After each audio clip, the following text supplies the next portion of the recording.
in the Paracast, the gold standard of paranormal radio. And now, here's Gene Steinberg. Our co-host this week is Paul Kimball. Just a reminder for you listeners of the Paracast, here's the news you've been waiting for. Starting July 11th, 2010, this year, from 6 to 9 p.m. Central Time, the Paracast will be available in the U.S. at a radio station near you on the GCN network. We'll still be available online. We'll still be available for streaming from iTunes and elsewhere. No change in that, but we'll also be available from the GCN network from 6 to 9 p.m. Sundays, starting July 11th. In the meantime, since we have Paul Kimball here, and on the previous episode in which he participated, we were interviewing Kevin Randle about UFO crashes, and you indicated, Paul, sort of a preference for the ETH. Did I mishear this? No, Gene, you didn't mishear it. Of all the non-prosaic, sort of non-terrestrial theories behind what UFOs might represent, I would favor the extraterrestrial hypothesis. It's always been the one that makes the most sense to me. It's the one that you can look at our own progression, assuming that, as Michio Kaku would have it, we're at a type 0 civilization, meaning we can't even really get off our own planet. When we make the next logical leap, it will be to leave the planet. You know, we're headed out to space. We're not heading there today or tomorrow, but we're heading there eventually, assuming we survive as a species. When you combine that with what seems to be a general scientific consensus that there is probably life not only in the universe, but in our galaxy and now in our solar system. I was just reading a news article that I posted on my Facebook page about scientists at NASA thinking they've discovered at least the basics of life on one of Saturn's moons. I think it was Titan. And we also, have had people talking about the possibility that we may have discovered life, or at least the foundational building blocks of life, or the areas that life could exist on Mars. So once you've discovered life within your own solar system, or at least the possibility that there could be life on other planets, and we're not talking about Martians or anything like that, but life at its basic level, then you've opened the door for not just the possibility, but the probability, given the number of solar systems and stars, even in our own galaxy, even in our own galactic neighborhood, that some of them have life. And as we discover more and more exoplanets, I think we'll discover more and more planets that are Earth-like, or at least similar to ours in being able to support the kind of life that is supported here. And once you've crossed that sort of Rubicon, it doesn't quite become a fait accompli. I would say that you still have to either go out there and find that life, or stay here and communicate with it somehow if it's intelligent life. But I think you can make a pretty reasonable assumption, certainly on the balance of probabilities, and I would say even beyond any reasonable doubt, that there is life out there. Once you've gone that far, and I think most scientists would tell you that they're willing to go that far now, then it stands to reason, given the age of the galaxy, forget the universe, given the age of our own galaxy, that some of that life would probably be more advanced than ours, if it's intelligent. And let's assume that it's more advanced by a factor of 1 or 2, a few hundred years, maybe in a couple of thousand years, which to us seems like a very long time, but in the galactic time frame is a drop in the bucket. Then it would stand to reason, I think, that those civilizations may well have should have developed methods of star travel, interstellar travel. Now, whether they're coming here is a different question. Whether they would be coming here as biological entities, or whether they would be doing, frankly, what we're doing to Mars now. Whether they're coming here or as biological entities, or whether they're doing what we're doing to Mars now, which is sending probes, what we've done, by even sending the Voyager probe out there, sending robots, or potentially artificial life forms. Perhaps they're not even biological life forms anymore. Perhaps we're dealing with a species that eventually, in the Terminator syndrome, was superseded by cybernetic or artificial life forms. Who knows? But so maybe we do like they used to do in one science fiction series I read, where the intelligences, when you wanted to travel through space, you simply uploaded your consciousness to another body. And that body would either make the trip or would be located on the other planet. Sure, possibly. It's kind of a Stargate thing, I suppose. Yeah, Stargate Universe has that feature. If you know what's going on with the new series, they are able to transfer the consciousness of people in the show from Earth to this far-off star system in another galaxy, even though they could never meet in person. Gets to be kind of complicated. It's one way of adding more guest stars to the show, I guess. Probably. At the end of the day, I'm a big believer that the extraterrestrial hypothesis is a valid working hypothesis to explain the UFO phenomenon. Where I would disagree with Kevin Randle or Stan Friedman is that I don't think it's been proved, certainly beyond a reasonable doubt. I don't even think it's been proved on the balance of probabilities. I think Carl Sagan was right. Extraordinary claims and aliens visiting our planet is about the most extraordinary claim I can think of, short of Jesus returning to the Earth. If Jesus returned to the Earth, call me a doubting Thomas, and if aliens are coming to our planet, call me a doubting Paul. I think you need extraordinary evidence before you can make that extraordinary claim and present it as the extraterrestrial fact, not the extraterrestrial hypothesis. Okay, but let's jump in with a quick consideration of other alternatives. We understand it was a thought experiment, the late Mactones and crypto-terrestrials. Is there any possibility there is a civilization here on Earth that is responsible for this? No. Not in my mind. I gave Mac's book a good review because I think it's well written. I think it raises a lot of interesting questions. I think the most important thing about Mac's book is that he says it's the extraterrestrial hypothesis. It's time that it is not the only thing that we talk about. That's the part of the book that I liked. And I admire him for his thought experiment. But Mac knew, and I certainly told him, I never caught into the crypto-terrestrial hypothesis as something that made particular sense to me. I'm not even sure that Mac actually believed in it. In fact, I'm sure he didn't believe in it in the sense that he was not presenting it as a proven fact. I'm not even sure that at the end of the day he really thought it was the most logical hypothesis. Mac began by sort of merging his interest in transhumanism and where we might be going as a species, changing, evolving, with his interest in UFOs. And his initial theory about what UFOs might represent was very much along the lines of an artificial intelligence that was visiting us. And I think, particularly after he'd gone through the whole crypto-terrestrial thought experiment, I think he certainly still saw that as a valid theory. I think deep down, although who knows, we never talked about it in his final days, but I think deep down he still believed that that was the most likely scenario, even as he kept his mind open and was exploring other possibilities, and that's all to the good. So well, I think, of course, we also have to look at those other possibilities like interdimensional, the time travelers from the future. That takes us back to the Terminator scenario where people from the future or cybernetic inventions from the future came back into the past to change history, to interfere in some fashion. Yeah, maybe. I mean, time travel, again, I've sat in a lecture with Michio Kaku where he said that time travel is theoretically possible. But as I recall, he says time travel is theoretically possible going into the future, but not going into the past. You can't alter the past. Who knows? I mean, time travel, you're at that point, you're in some pretty esoteric theories, and we really are just talking about theories. I think space travel is the one that we can get our mind around because we can actually do it ourselves. Now, we can't travel to the nearest star system.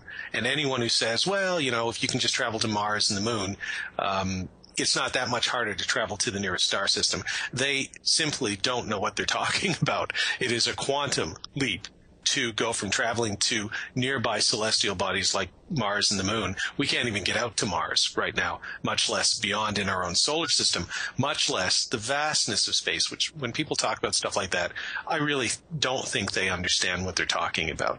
So we can't do it, but it doesn't mean other people can't do it. All of these other things, you will hear people talk about high strangeness and everything. I think if you're dealing with extraterrestrials from other planets, that can account for any one of the high strangeness aspects of UFO sightings, because you would be dealing with an intelligence, a species, a race of beings that would be, I think, radically different from our own. And so all bets are off at that point. So the fact that you would be having high strangeness cases, to me, has never indicated that it couldn't be the extraterrestrial hypothesis. Indeed, I would think that if you're dealing with extraterrestrials, they're going to be pretty strange. So the high strangeness aspects would make sense to me, especially maybe they would be experimenting with us or something like that. Who knows? I mean, if you're a rat in a maze and you're dealing with experiments being run on you by human scientists, if you could actually think it through, you go, well, this is all pretty strange. The cheese was over there yesterday. Now it's over here, and I don't even know what that pink mouse is that they've got over here and what they just injected in me, but it's all very strange, highly strange. Well, that doesn't mean that the doctor or the scientist is from another dimension.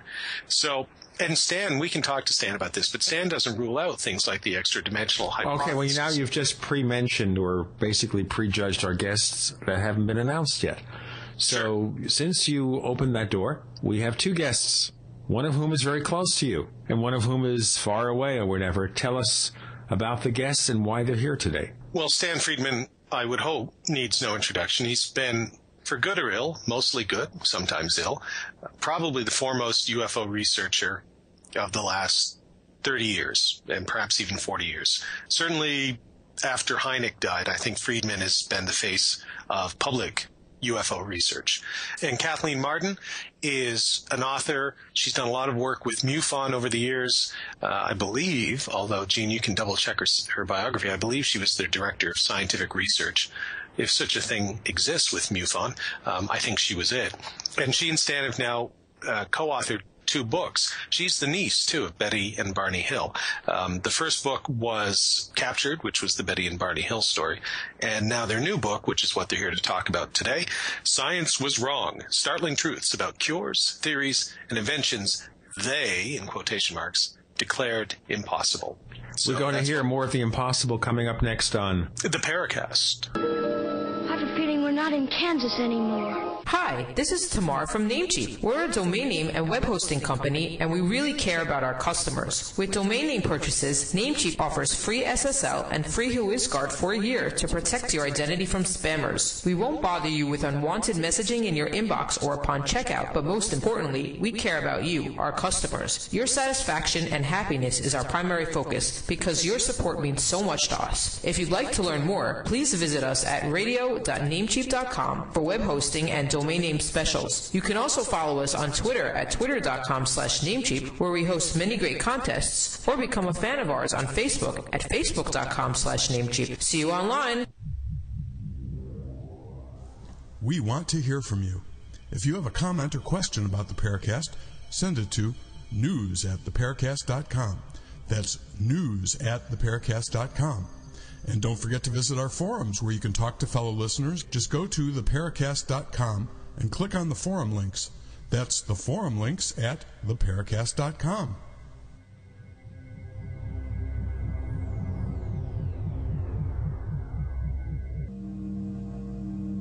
This is Leslie Kane, and I'm with the Coalition for Freedom of Information, and you are listening to the Paracast.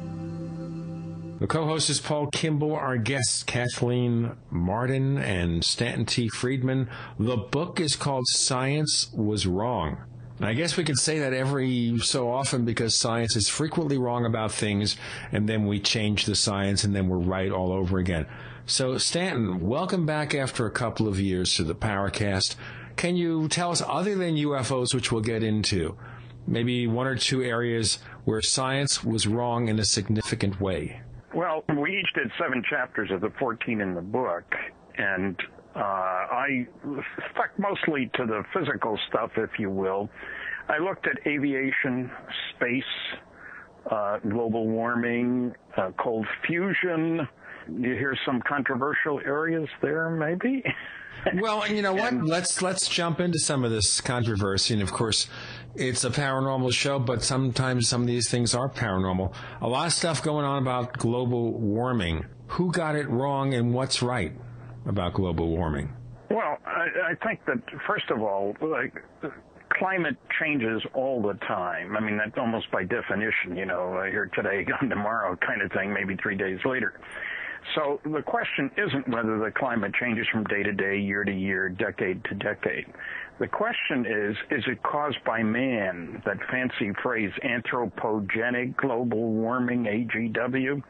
And that's where the problem comes, because it turns out, and there's a lot of recent work to support this, that the real driver behind so-called global warming is Mother Nature. El Nino, of course, but also the sun. And we used to think that the sun was constant in its output of energy. So obviously, if it is, the amount we get here on Earth and all the other planets is constant, doesn't change with time.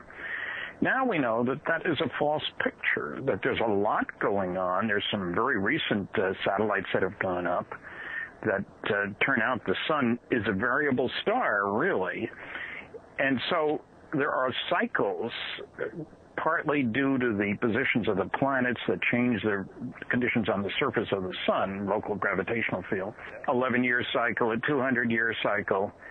And we've come out of one, we're going into another. There's been a little ice age. There have been times when there's been far more CO2 in the atmosphere that wasn't due to man, where the climate was okay.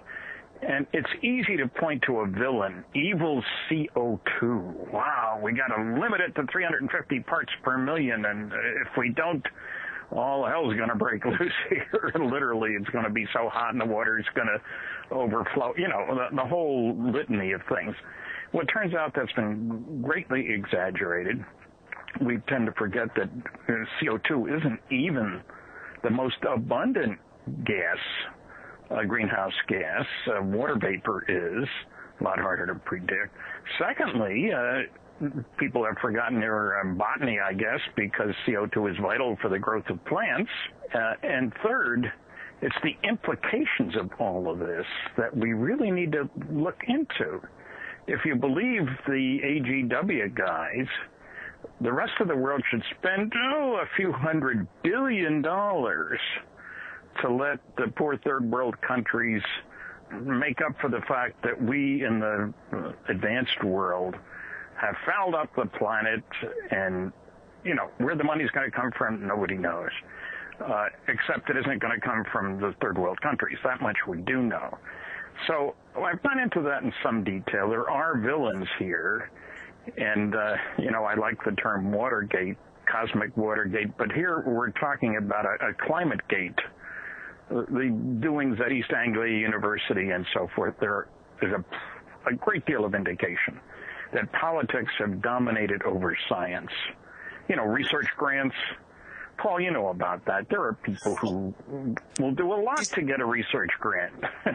Is the indication, though, Stan, really that politics on this issue have dominated over science, or that politics in some instances, and the East Anglia one is obviously the most egregious one that most people I think are aware of, may have had a role to play, but may not have been determinative? And I would just point you to, there was a debate on the Paracast forums about this, and I put up a very recent quote from the National Research Council, which, as you would know, is the operating arm of the National Academy of Sciences and the National Academy of Engineering.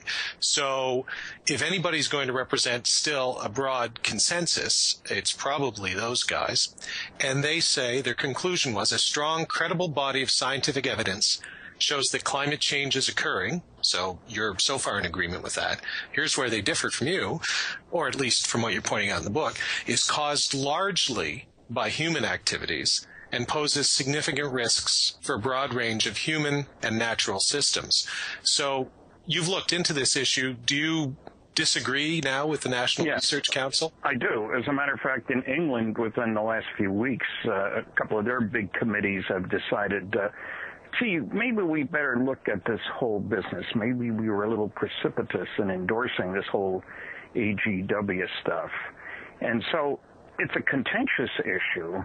We got all the world politics involved. I mean, how many countries are on the IPCC?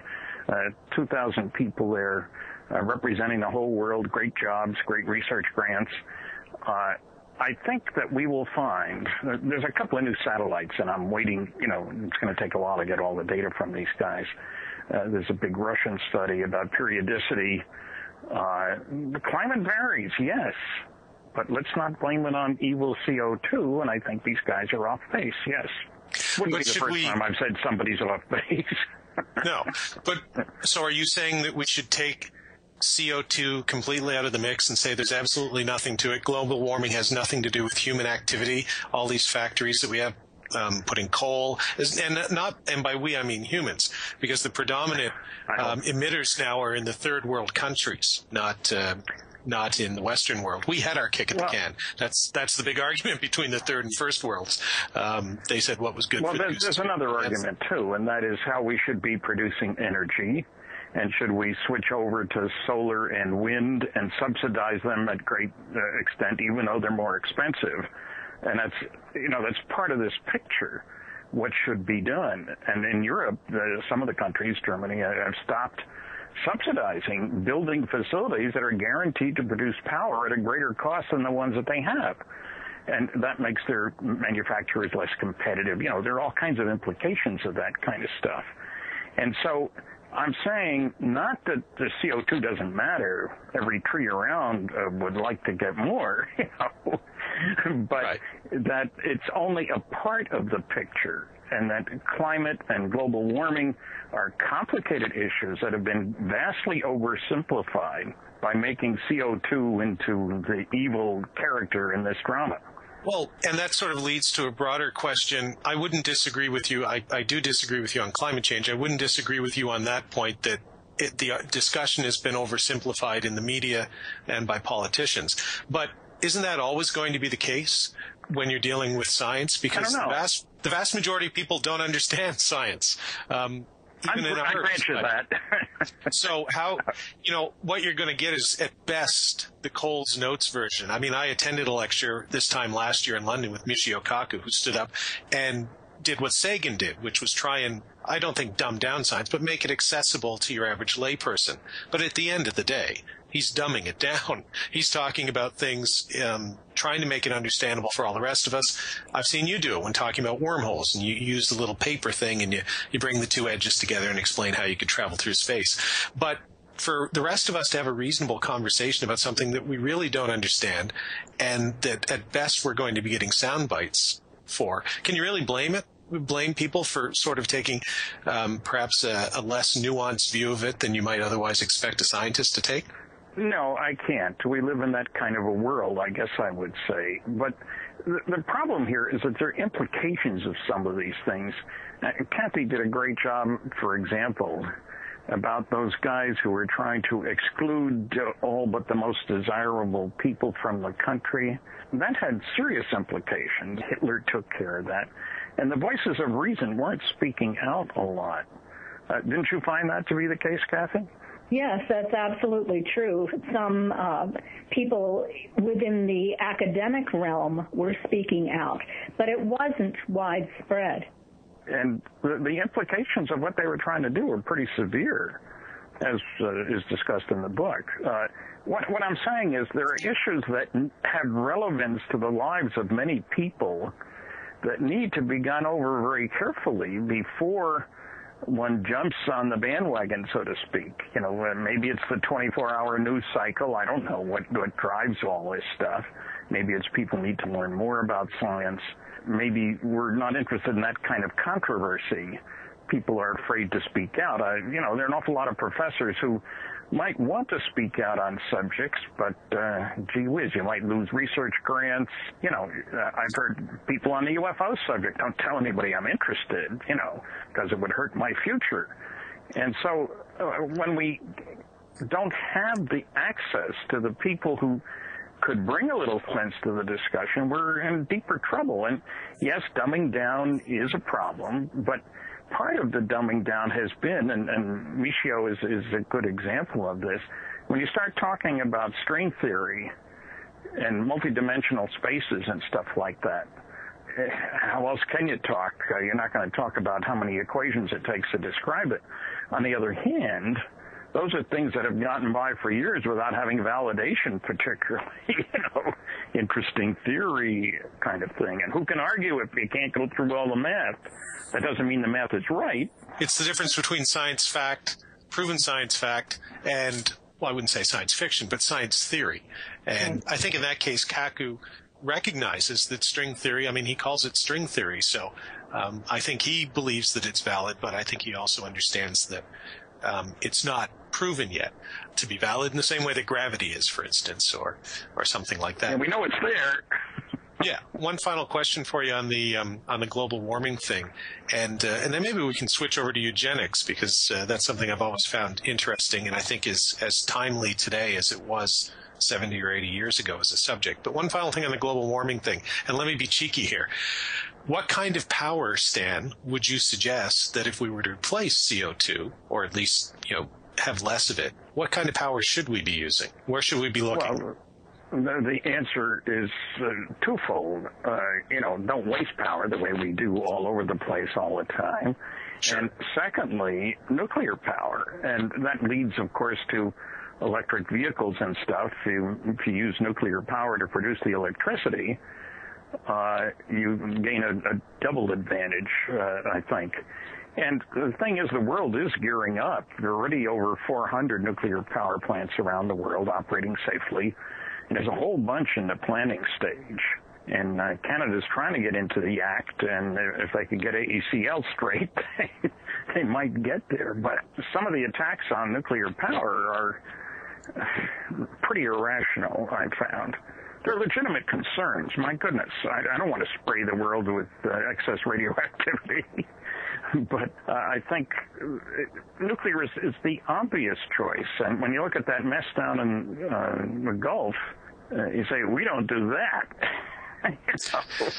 Well, yeah, the only question I would have is I was living in the United Kingdom when the Chernobyl disaster happened, and I have a feeling that as bad as the Gulf oil spill is going to be, there's going to be fewer people die as a result of it and fewer long-term implications than there were for Chernobyl. But, both are bad. I think you could agree that both the Gulf oil spill and the nuclear meltdown are both bad things. Yes, it's just, very definitely. Which is why I think a lot of people look and they point to things like solar power and wind power, and they say, well, okay, maybe these are better alternatives.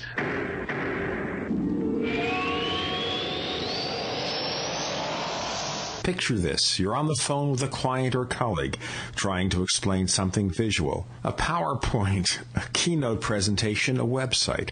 But it's frustrating because they can't see what you're talking about. The solution? Good news. They can if you invite them to an online meeting using GoToMeeting. Then they can see your computer desktop on their computer screen, so you can show them what you're talking about. I use GoToMeeting all the time to collaborate with colleagues and with clients. You can try GoToMeeting free for 30 days, but you must visit GoToMeeting/podcasts. That's GoToMeeting.com/podcasts for a free 30-day trial. This is the Paracast. You never know what's going to happen next. On the Paracast this week, we have Paul Kimball, our co-host, and we're featuring Kathleen Martin and Stanton T. Friedman, and they are collectively authors of a new book called Science Was Wrong, Startling Truths About Cures, Theories, and Inventions They Declared Impossible. Okay, so we've raised questions about global warming. One other subject you mentioned, eugenics. How so? Stan or Kathleen, who wants to take this? That was my chapter. Yep. The eugenics movement in America was the outgrowth of social Darwinism. Sir Francis Galton, who was a cousin of Darwin, Charles Darwin, was the person who started to promote this in a positive way, that we should do our best to produce a very good, productive human society. However, when the movement was promoted in America by Charles Davenport, it took a different turn, and it really took on sort of a negative point of view in that only certain characteristics were acceptable, and that other characteristics such as perhaps laziness, perhaps physical defects such as blindness or deafness should never be reproduced.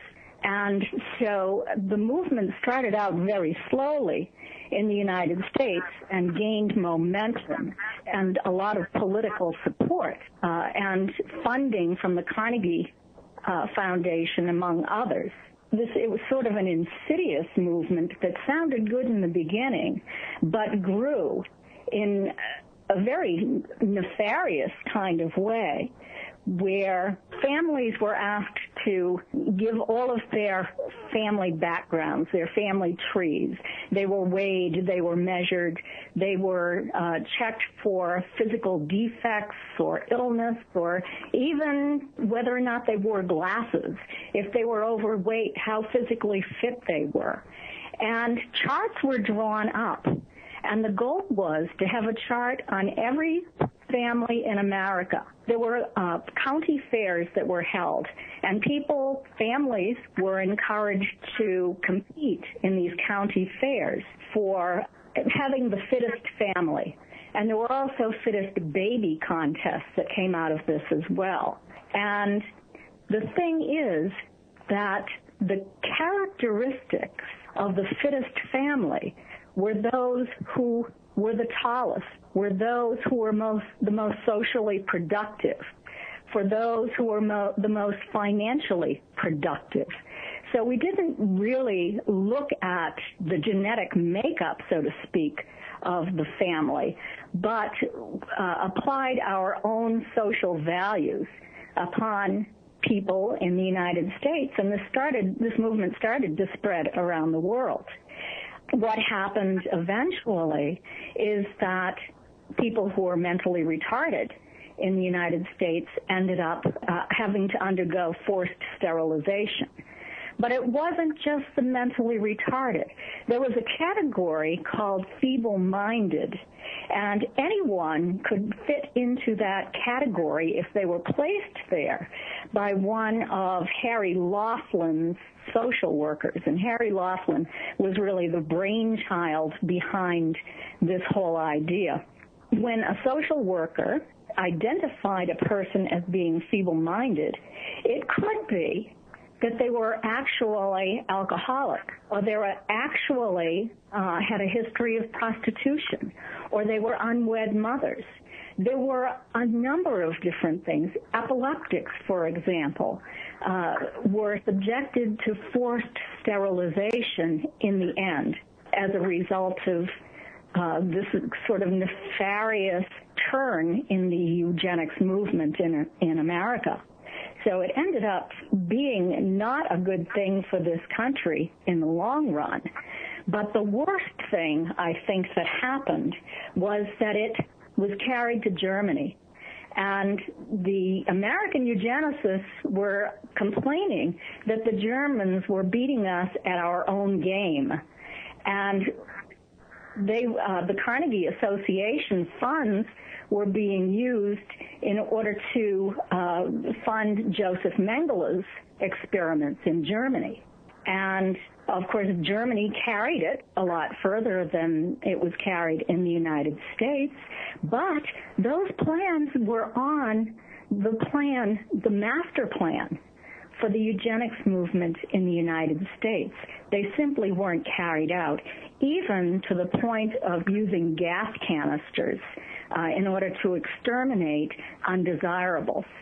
So what happened was the war in Germany became very unpopular. People realized what was happening, and the eugenics movement in America lost its appeal. But not until a great deal of evil doing was done in this country. Yeah, I think a lot of people are certainly I think most people would be or should be aware of the eugenics experiments that the Nazis conducted prior to and during the Second World War. But I don't think a lot of people would be aware that those kinds of experiments, those kinds of policies, certainly not taken to the extreme that the Nazis did, but were present in just about every Western country, including Canada, where two provinces in Canada, British Columbia and Alberta, had eugenics programs. In British Columbia, it was called the Sexual Sterilization Act, which was actually on the books until 1972, 25 years or so, after the end of the Second World War. One of the things you talk about, Kathleen, in terms of other groups, sort of alcoholics and those kinds of things, was also in the United States and Canada particularly targeted towards immigrants. Because when people would come into the country, of course, it was, at least some people, and I agree with this, have speculated that it was used as a way of targeting immigrants and saying, well, look, if we give you these standardized tests, you will fail because your comprehension of the language that's required to take the test. Yep. And then we will put you in this category and put you in the forced sterilization program. And when you see all of that happening, here's a question for you, Kathleen. And you fast forward 60 years later, where you have massive battles about immigration in the United States. The stuff going on now in Arizona is, I mean, they were talking about, whether they were actually going to play basketball games there, whether the NBA should move their games to protest what was going on in Arizona. One of the other things that was linked to the eugenics movement was the idea that you wanted to relieve the social safety net burden on sort of impoverished people and the underprivileged by weeding them out of the population. So I think it was very much tied into the Depression. And now we're going through an era of economic difficulties. Certainly not a Great Depression, but obviously perhaps the worst recession we've seen in a couple of decades.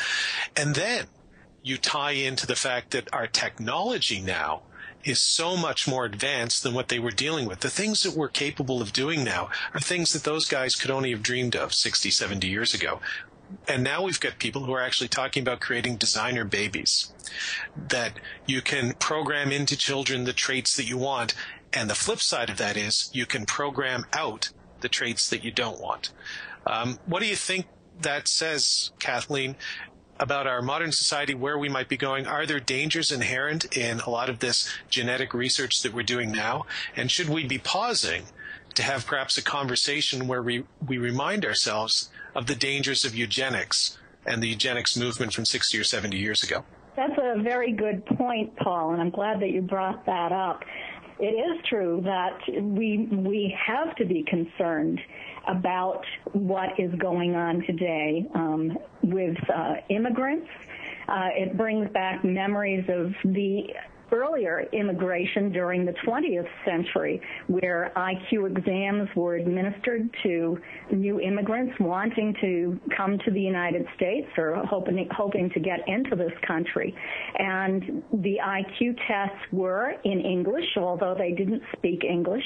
And even if they did understand what was being said in the IQ test, they were being asked questions about the leading colleges in the United States and questions about the color of certain gemstones. So you can see that it was culturally biased to begin with. And this cultural bias is something that we need to be aware of. If we forget our history, we're doomed to repeat it. And I think that that's one very important point that I was trying to make in my chapter about the eugenics movement, is that it's extremely important for us to consider our past history. Certainly, that's this new genetics movement could repeat the sort of thing that the eugenics movement did back earlier in the 20th century. And I don't know. I don't know if it's desirable. It depends upon what you're cutting out, I guess, and whether or not it would be desirable. If we could eliminate diabetes, for example, that might be a good thing, but it might be better to be able to alter the genetic code a little bit than not to use the genetic material to produce a human being. We certainly wouldn't want to produce a society where everyone was the same or everyone had certain traits. I wanted to ask a question which is kind of implicit in what you say here. If we're doing genetic experimentation, we're becoming Dr. Frankenstein. We're trying to manipulate things and maybe create artificial life even. But the point being that we could also make some really hideous mistakes along the way because we're groping in the dark about things we don't fully understand. Isn't there also the danger that we could screw things up rather badly? Yes. I agree with you that there definitely is a danger in that. And, it brings to me the example of genetic modification in plants.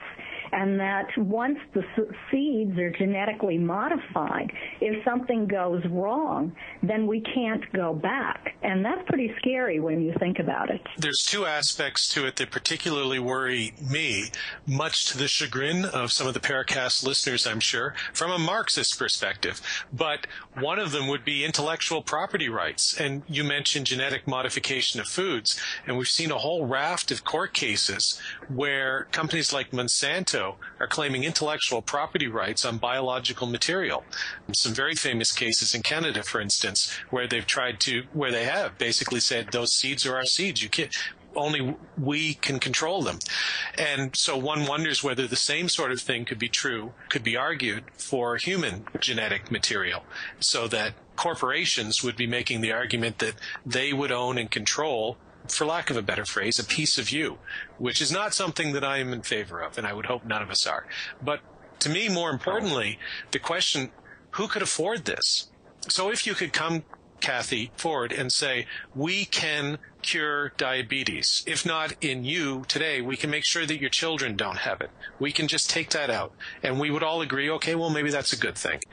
But who's going to pay for that? Who's going to be able to afford it? And the real danger that I see here is, as you bring what seems like very good and innocent things forward, you're looking at the further stratification of our society into a group of haves who can afford it, and into a larger, ever-increasing group of have-nots who can. And to use a little sci-fi analogy, eventually you might wind up with a sort of time machine society where you have the Morlocks and the Eloys, the uber-advanced, where all the bad stuff has been taken out of this minority ruling caste, and everybody else is left to become worker drones. And I know it sounds like science fiction, but whenever you read anything about eugenics and mirror it to what's happening now, you sort of say, well, maybe science fiction is not that far from becoming science fact. You've made a very good point, Paul, and we do face that danger. If you go back to the eugenics movement, it was the upper socioeconomic strata of society that who actually controlled the eugenics movement and who wanted to propagate people like themselves and eliminate people on the lower strata of society.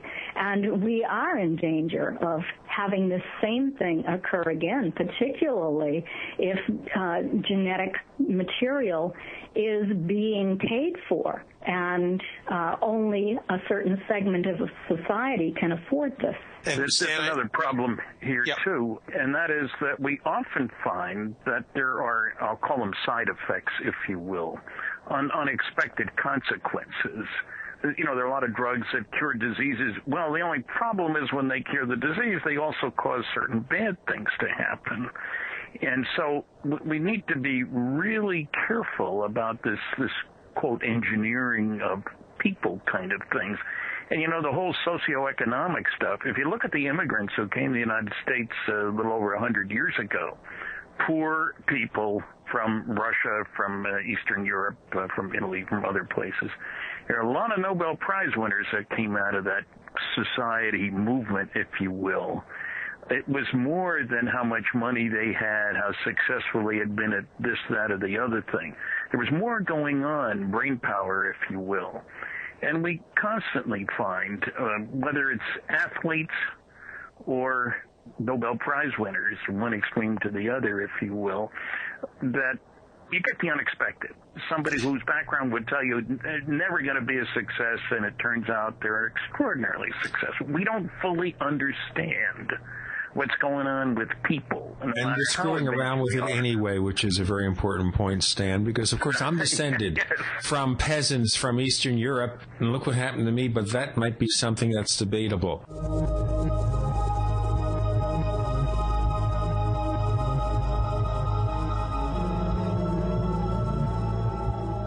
Fate magazine provides true reports of the strange and unknown. Keep up with the latest on angels and miracles, psychic phenomena, ghosts, UFOs, life after death, and much, much more. To receive your free issue of Fate magazine, call now at 1-800-728-2730 or visit their website at www.fatemag.com. That's 1-800-728-2730 or www.fatemag.com.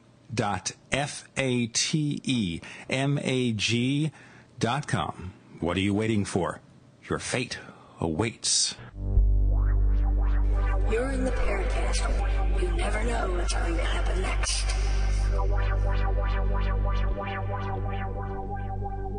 We have Paul Kimball, our co-host, and Stan Friedman and Kathleen Martin. They are authors collectively of a new book called Science Was Wrong, Startling Truths About Cures, Theories, and Inventions the collective they, declared impossible. Now, with so many theories and so many areas ripe for speculation, we can't cover everything. We can only scratch the surface. So maybe we'll move from the surface of eugenics and global warming to a few other areas that might be interesting. What about space travel? Stan, this has to be your expertise here. What are the myths about space travel and flight that we had to overcome? I got concerned about things like the myths that stand in the way of progress. I did a weekly science commentary for CBC Radio here for 6 years and covered all kinds of subjects. So they gave me plenty of leeway. And I found often that claims were being made that had no basis even in the study that supposedly produced those claims. And what I found, and especially because of the UFO scene, remember that one of the areas that is often used as an excuse for they can't possibly be real is you can't get here from there. So I got particularly concerned about that and was shocked at some of the quotes that I found. Some of them are in the book. The resistance to flight at all, not from some Joe Doe out on the street, John Doe, but people like Simon Newcomb, the greatest American astronomer of the 19th century. He was so important when he died in 1908 or 9. His funeral was attended by the President of the United States, mind you. And yet 2 months before the Wright brothers' first flight, he pointed out that it's a well-known fact, basically, that there's no way man will be able to fly in a propelled vehicle, maybe a balloon kind of thing. And his word carried a lot of weight. The problem when people say something is impossible is that if they are in positions of leadership, supposedly, they're listened to by people who have money to invest. And should we put any money into this crazy business of flight? Well, when you got Newcomb saying, no, that's silly, his statement was made 2 months before the Wright brothers' first flight, incidentally. And the head of the Royal Astronomer, the Astronomer Royal of England, on space travel, said space travel is utter bilge a year before Sputnik went up. He didn't know anything about space travel. Goddard, the American pioneer of space travel, who was paid attention to by Russians and Germans, but not by Americans. The New York Times blackballed him. He didn't know what every American high school student is told, that a rocket can't work in a vacuum because there's nothing to react against. That was in 1920 or so. And when it's New York Times and gets bruited about all over the place, there is strong resistance to developments along those lines because the voice of authority has spoken. And it comes up in flight. He was wrong. Goddard was right, but he stopped doing some of his research. He went to, of all places, Roswell, New Mexico, and did a lot of rocket launches there. And 20 years after his death, the government gave him $1 million or so for using all his patents. And finally, he got recognition, but Werner von Braun was well aware of him. The Russians were well aware of his work. In England, Frank Whittle got a patent on a jet engine in 1930, and the Brits were not interested. A German, von Ohain, who later worked for the United States after the war, got a patent in 1936 on a jet engine, 6 years later. And yet the Germans built the first jet engine, planes powered by jet engines. If the British had followed up when they had the opportunity to be first, the whole Battle of Britain might have been different.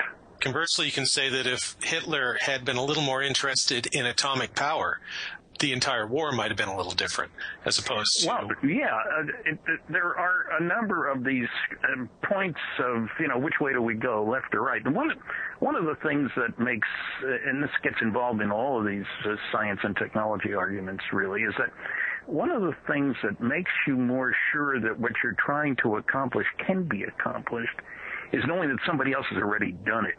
Now, Hitler didn't know that you could build an atomic bomb during the war anyway, and the Russians knew after the war that you could. The United States had set off 5 of them. So they persisted, and they built theirs 8 years before it was thought they would be able to do that, which is a rather scary thought. This has to do with our perception. You know, we live in a free society, and those were evil communists, and they don't have our organizational structure and all the rest of that. Hitler knew you could build rockets, and hopefully in time to end the war, you know, to use them before the war was over. And so he spent a lot of money on rockets, and they worked, the V1, V2, and there would have been more as time went on. We often don't give enough credit, and Paul, I'm sure you heard this when you were in England, that breaking the code, the German codes, was the key thing, not our technology. Knowing what your enemy can do, and we didn't advertise that. You know, it's one of those examples of keeping secrets, another one of the attacks on UFOs. You can't keep secrets. They broke the codes. There wasn't a word for 25 years after the war that we had broken the codes. One of the reasons is that some other countries were still using that German technology, and we were listening to their conversations as well. But well, let me that ask little you this. bit of technology wasn't given enough credit for many, many years. Let me ask you this question, Stan and Kathy, then. Is it that science, two-parter here, is it that science is wrong? Although that's a catchy title for a book, I'll grant you. Or is it well, I might have said some scientists at some points in history have either made mistakes or made poor predictions, but that's a very long title for a book. You couldn't use that one.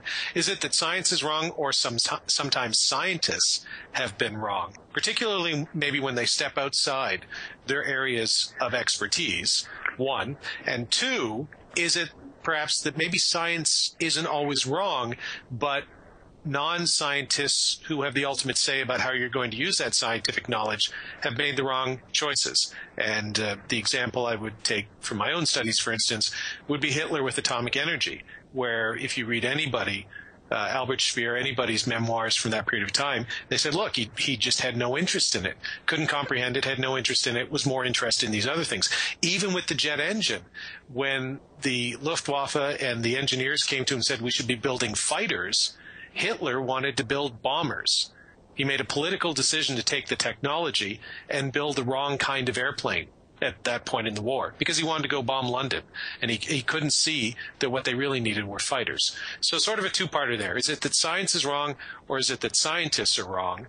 And those are two different things. And that even when scientists are right, sometimes their political masters are wrong. Well, those things are true. The original title of the book, to give you a better perspective on that, was It's Impossible, Isn't It? See, now that's catchy.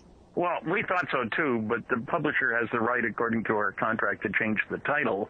And I think it was done for political reasons too, if you will. My own thought is that since the same publisher was putting out Eric von Daniken's History is Wrong, which I enjoyed reading incidentally, that this would go along with that same trend. You know, we got a family of wrongness, if you will.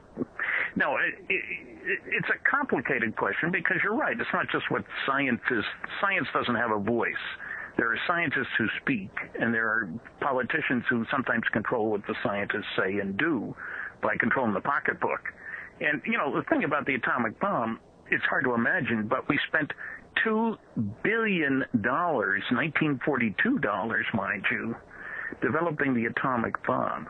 Now, that was an incredible amount of money. So Hitler may have had, how shall I put this, political considerations. Where the heck is he going to get all the money, the effort to put into this that would be required? Many Americans have no idea that, you know, an atomic bomb, well, you get a bunch of nuclear guys together and anybody can build a bomb. Well, the Oak Ridge plant where they were producing U-235 was a mile long and used more than 5% of the electrical power in the United States when it was being operated to produce U-235. That's a tremendous amount of effort. We weren't being bombed. You know, and we didn't worry about somebody else getting in the way of doing these things. And let me throw in one aspect of secrecy about that. President Truman as Vice President Truman, did not know about the Manhattan Project to develop the atomic bomb. He wasn't informed until 2 weeks or so after Roosevelt died. Talk about keeping secrets. He'd been a leading senator before that, sitting on committees and stuff. To be fair, he'd only been vice president for a few months, so Roosevelt was busy trying to defeat the Axis, so maybe he didn't get it. Oh, is that what he was doing? Okay. Yeah. Roosevelt wasn't. Yeah. It wasn't the only thing Truman wasn't told. Truman came in woefully unprepared because Roosevelt didn't share information with anybody that That's true. It was kept secret, is the point. Yes. Even though he was at that high level. I've had people say, well, of course he knew. He was vice president, wasn't he? Well, he didn't. Well, also in those days, Stan, isn't it also true that vice presidents were not necessarily given the same level of respect as they are now? They were kind of tossed away in an office somewhere, and we didn't pay attention unless or until they had to become president. That's true, and that hadn't happened for several years before that. So I think it was one of Roosevelt's earlier vice presidents. I think it was John Nance Garner who said the vice presidency wasn't worth a bucket of warm spit. So I don't think he minded too much not continuing on in the job. Let me ask you this question, Stan. In terms of political priorities, here's one for you. Should we be on Mars by now? You worked on nuclear rockets 40-some-odd years ago. Could we have been back to the moon, on Mars, moving further out? Was it a question of political will, or was it a question of we don't quite have the science to get there yet? Well, it's really the technology, and we did have the science, and yes, I think we could have. And most of the people I knew in the space program back in the 60s and even in the 70s expected us to have a base on the moon long before now. Leadership was what was missing as far as I'm concerned. Now, there are conspiracy theorists who would say that, hey, the aliens told us to stay the heck off our moon, or don't go to Mars, we won't let you, or, all kinds of stuff like that. I think we didn't have the leadership, and I worked on at least 5 large-scale technology development programs, spending tens of millions of dollars a year, which desperately needed leadership. Somebody said, this is where we're going. My typical guy is Admiral Rickover. He knew where he wanted to go with the nuclear submarine, and the battleship boys didn't want him to go there at all. A lot of other people were opposed too. But he persisted. And I've talked to people who hated his guts but loved his leadership. We haven't had that kind of leadership about space since Kennedy said, let's get a man to the moon and back by the end of the decade. Because, I suppose, when you boil it down, that was a political choice. We wanted to show that we were better than the Russians. You remember the consternation, well, I don't mean remember personally, but consternation when Sputnik went up. There was a huge hue and cry about how that means the Russian system is better and all that kind of stuff. So we got to get a man to the moon and back to fill a political need. So basically, the long and short of it is, Stan, that the reason we went to the moon in 1969 was because there was a political need to best the Russians at their own game. If that didn't happen, it might still be sitting there with a plan and not being on the moon. Yeah, I agree that it was a political choice, and what I'm saying is since that time there hasn't been the political will to be a Rickover, to be a Kennedy. The point is that in almost all of these areas you find that you develop the most important uses for new technology after you've done the preliminary work to establish that the technology is real. Look, the people who invented the laser weren't talking about checkout counters at the supermarket or drilling holes in baby bottle nipples, which you can do with a laser, or using the internet, for example, where you got optical stuff all over the place. That comes later. But they haven't had the willingness to let's get on with it. Let's provide the leadership, have people like Wernher von Braun. And, I don't want to go into political, whether he was a Nazi or not, and all the rest of that stuff. But he knew what he wanted to do in space. And when he was finally given the opportunity after the Navy's satellite program went kibosh, he did it. And he knew how to get big projects done.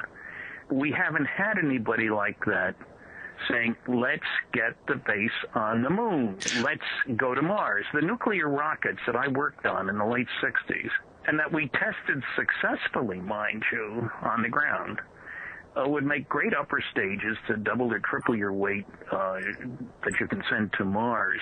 I tell you what, Stan, let's go into this more detail in part 2 of the episode. The book is called Science Was Wrong, Startling Truths About Cures, Theories, and Inventions They, the collective they, declared impossible. With Stanton T. Friedman and Kathleen Martin, our co-host this week is Paul Kimball.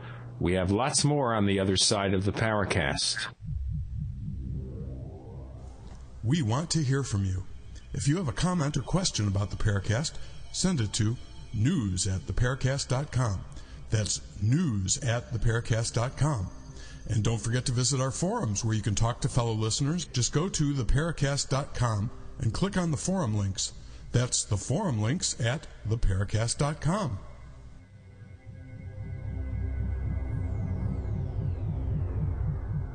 Welcome back to the Paracast with Gene Steinberg and David Biedny.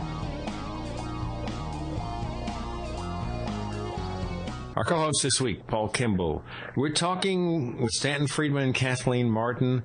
The book is entitled Science Was Wrong, Startling Truths About Cures, Theories, and Inventions They Declared Impossible. We focus on the space program, and every time we talk about the possibility there's life elsewhere, they might be coming here, we have to think about what is wrong with our current space program. Now, right now, it looks like private industry is getting involved, at least in the U.S. space program. So, Stanton Friedman, what can they do to fix the space program? How do we show leadership, and how do we deal in a world where we don't have money for anything? Well, we first of all recognize that the money on the space program is being spent down here. It's not being spent in space. It's not going up in smoke up there, you know. Secondly, all the great industries have come about because the private world got involved. There's an article in the New York Times about Bob Bigelow, which is a billionaire who's also been involved in UFO research and stuff. And he's got some structures in space now, and we'll be putting up some more. And this Falcon rocket just went up from Elon Musk. If you look at the computer business and look at the airplane business, there have been many companies in both that went broke. The best guys came out on top, I guess you can say. I'll give Bill Gates that. Many people want to attack him, but what the heck? He managed to do a lot of good stuff. I think Bill Gates will do more good stuff as a philanthropist than what he did when he was still head of Microsoft. But let's just move past that. That's just a personal observation. Yeah. What I'm saying is when you have private industry get involved and there's a competition, I think that's when you get real progress in technology and in all kinds of other areas. And I wish, for example, I mentioned Admiral Rickover. We haven't seen nuclear ships being used the way they should have been used. Save a lot of oil that way, too. I mean, I shock people when I say we have aircraft carriers that can operate for 18 years without refueling, nuclear powered. Think of how much oil isn't burned, in other words, to keep those things moving. But we haven't moved that technology over to the private sector, if you will. We need in space to have some competition, to have a partnership between, say, NASA and the world outside of the government. And in the past, it's, cost-plus contracts. I worked on a lot of those, and that's kind of nice. You don't have to keep within budgets. But you need leadership and management with a common goal, and I haven't seen a lot of that, especially in the space program. I'm greatly disappointed about that. I think we should have a base on the moon. Okay, but that raises, of course, issue number 2, Stan, which is we're talking a lot about the UFO mystery. And you mentioned that in the book, Science Was Wrong. Okay, knowing that UFOs are out there, and certainly the government has to be aware of this, and possibly suspecting if there isn't any contact, which maybe we don't believe in already, suspecting they're from out there, wouldn't there be a program somewhere to say, we got to basically get into space now because someone is out there and we don't know what they're going to do if we aren't ready to compete? It's an interesting question, and I've wondered why we haven't used that as the reason for going getting heavily into UFOs because they're out there and using that as an excuse to get into space more. That's a political decision, and I don't know what's behind it. It scares me sometimes. Maybe the government knows something terrible is going to happen, and that's why they won't tell us. Maybe they're afraid that people in power will lose power if an announcement is to be made. The next president of the world is going to be Chinese. They got most of the people, But what I'm saying is I don't think we have had enough discussion. We hear this talk about disclosure and stuff, but I don't think we've had enough discussion about what should be disclosed and how should it be disclosed and where do we go from here? What is the impact? I mean, I'll admit, I was very pleased, and I think, Kathy, I told you about this, that when I first heard about the Pope saying, no big deal if they're out there. God made us, he made them. And my first thought was, hey, what does he know that we don't know? Who's been telling him the truth, if anybody has? Yeah, there's a whole political morass here of why we do or don't do certain things out there. Is all our movement towards space to protect us? Those same anti-missile missiles can be aimed at to destroy the UFOs kind of thing. Okay, but Stan, there's another point, too, another issue. And we have to bring it up because this is something that you've discussed so often. Say Roswell happened. Say there was a crash of a spaceship from elsewhere. Say we recovered the wreckage. Where's the technology, folks? Who said there wasn't any? Let me put it this way. Okay, but you're not giving us the Lieutenant Colonel Philip Corso approach here. No, I'm not. Not at all. I'm not a great respecter of the Corso approach. Look, if you gave Columbus, it's a homely example, but if you gave him a nuclear submarine and say, Chris, you've done a great job out there, you found a whole new world, we got a little problem here. We got unlimited money. I need 2 more of these nuclear submarines. Could he have built one? Not a chance. There was too much that he didn't know, that he would need to know to be able to do that. And I think when it comes to alien technology, I think we've learned some things. I use a homey example in a different book about the samarium cobalt permanent magnets. You get a piece from the wreckage, you send it to the right people, and they come back and tell you, hey, this is samarium and cobalt. And you send it to somebody else, and they say, hey, highest magnetic field I've ever measured for a permanent magnet. And that winds up in ghetto blasters, believe it or not. That's the permanent magnet. And the original work, I found out years later, was done at Wright Air Development Center, and I'll bet I know where they got the idea. So, and there's a picture of me in my book, Flying Saucers in Science, standing next to the Apollo 12 command module with my hand on it. And you know what? It's a round, blunt body. I always thought when I was young that a high-speed aircraft had to have a pointy nose, sharp wings, highly streamlined, like the X-15 or something. Maybe the idea for a round, blunt body came from knowing that saucers are round, blunt bodies and they can move awful fast. So I'm not saying we haven't learned anything. I don't think we've learned the big things, like how to easily build, say, a rocket to get us from Zeta Reticuli to the sun. And the cost would be enormous, too, incidentally, even if we did know how to do it. In terms of little bits and pieces of technology, it may very well be. And I hear talk about people using magneto-aerodynamic propulsion, as a possibility and maybe learn from saucers. I don't know. Okay, so we're talking about the low-hanging fruit here, Stan, that obviously if that technology exists, it's way beyond what we can figure out. We've had it there for more than 60 years, and we're just getting the stuff that maybe we could sort of figure out with the hope that over time we'll figure out the rest. Of course, that argues against us being in direct communication with ET. We're not talking to them. We don't know that we're not. Art Campbell out on the West Coast is doing a lot of work that indicates that indeed Eisenhower met with some ETs in Alamogordo, well, just outside Alamogordo, Holloman Air Force Base. We don't know. But was he speaking for the planet? I don't know. And it gets to the whole question of why would aliens come here? And, this silly business with Stephen Hawking, we shouldn't attract their attention because they might cause to happen to us what Columbus caused to happen to the natives. And I think that's silly because we already do have weapons of mass destruction, we Earthlings. We do have reconnaissance systems, spy satellites, all kinds of stuff. We're poised to go out to the stars, say within 100 years. And that's not very long on a cosmic timescale. If you were an alien, wouldn't you be concerned about Earthlings? Anybody in the neighborhood? Sure, but but if you follow UFO cases, we're going back to Ezekiel's wheels here.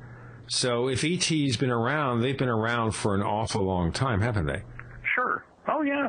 I like Barry Downing's book, The Bible and Flying Saucers. That takes us back a few thousand years, a couple thousand years anyway. Yeah, so you check them out every once in a while. What are the natives doing? Not much. 100 years later, not much. But the past 110 years, everything has changed on this planet, Not only flight and space and electronics and all that sort of stuff. I mean, we're primitive. We didn't discover the neutron until 1932, for goodness sakes. But We've made a neutron a long time. But why is Hawking wrong, Stan? Because when I heard what Hawking said, it resonated with me, at least to some extent. The idea that you're sending these signals out there pell-mell, or you're sending these Voyager probes or whatever out there, without really thinking about, let's assume there's extraterrestrial life out there, maybe even here, without really thinking about what you might encounter. And it's working on the assumption, and I think it was very much sort of a 60s kind of assumption. If you look at most of the scientists who've been working on these programs for the last 20 or 30 years, they grew up in the 60s, peace and love and understanding. And apparently they weren't paying attention to the Vietnam War and the Cold War and nuclear proliferation. They missed that part.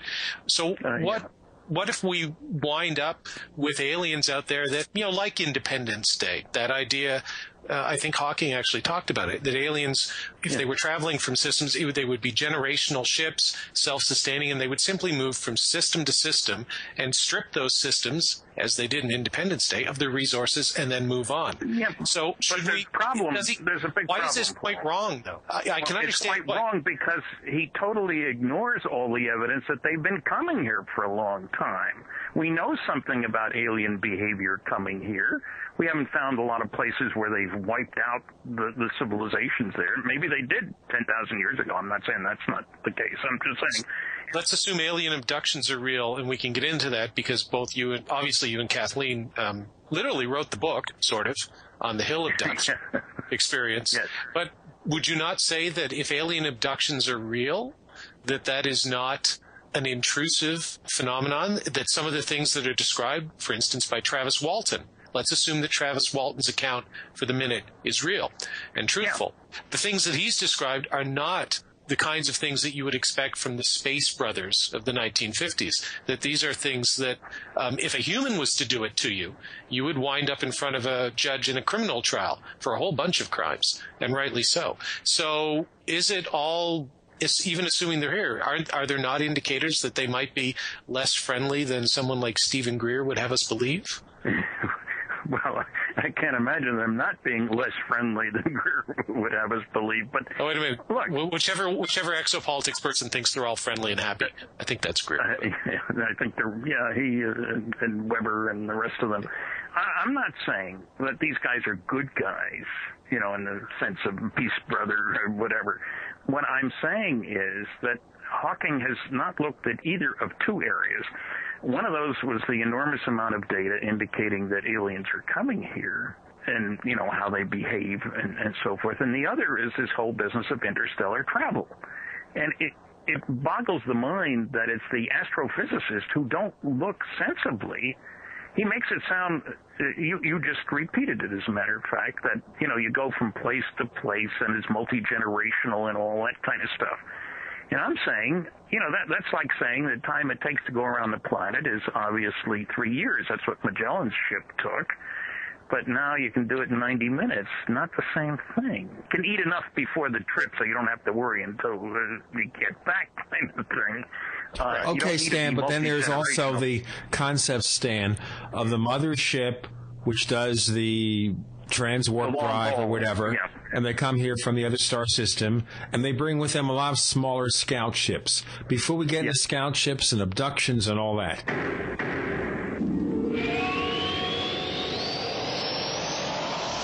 Hi, this is Tamar from Namecheap. We're a domain name and web hosting company, and we really care about our customers. With domain name purchases, Namecheap offers free SSL and free WhoisGuard for a year to protect your identity from spammers. We won't bother you with unwanted messaging in your inbox or upon checkout, but most importantly, we care about you, our customers. Your satisfaction and happiness is our primary focus because your support means so much to us. If you'd like to learn more, please visit us at radio.namecheap.com for web hosting and domain name specials. You can also follow us on Twitter at twitter.com/Namecheap, where we host many great contests, or become a fan of ours on Facebook at facebook.com/Namecheap. See you online.